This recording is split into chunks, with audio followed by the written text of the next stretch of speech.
छत्तीसगढ़ की सियासत में एक बार फिर से पूर्व मुख्यमंत्री टीएस सिंहदेव का बयान सुर्खियों में है।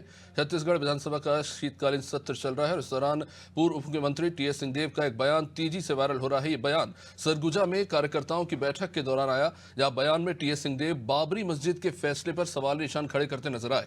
टीएस सिंहदेव ने कहा कि बाबरी मस्जिद के बाद 40,000 और ऐसे स्थान हैं जहां गड़े मुर्दे उखाड़े जा सकते हैं। उन्होंने कहा कि बाबरी मस्जिद मामले में सुप्रीम कोर्ट के जज ने ऐसा फैसला क्यों लिया।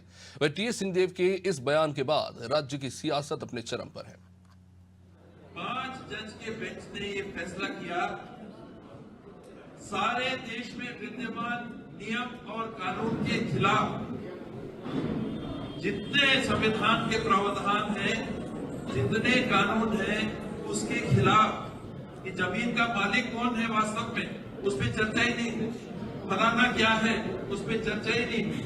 बस ये निर्णय लिया गया कि इसको ऐसा करने के लिए ये फैसला सुना दिया जाता है, ताकि आगे के लिए बात को अब नहीं खोला जाएगा और अमन चैन देश में बना रहे।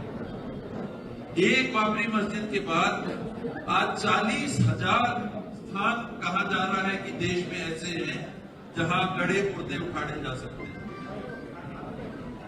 एक बाबरी मस्जिद पे सुप्रीम कोर्ट के जजेस ने क्यों ऐसा फैसला लिया, जिसमें उन्होंने सही और गलत को आधार फैसला का नहीं बनाया और देश में शांतिपूर्ण व्यवस्था, समाज के अलग अलग धार्मिक मान्यता के लोगों के बीच में भाईचारा बनाए रखने के लिए उन्होंने फैसला किया। केवल एक अपवाद के रूप में, और ये कहते हुए कि ये अपवाद है, ये कहते हुए कि जिन्होंने ये बाबरी मस्जिद का ढांचा गिराया उन्होंने गैर कानूनी काम किया, ये कहते हुए उन्होंने वो फैसला दिया कि एक बार भी नहीं होगा देश में। अभी देश की संसद में संविधान पर बहस चल रही है।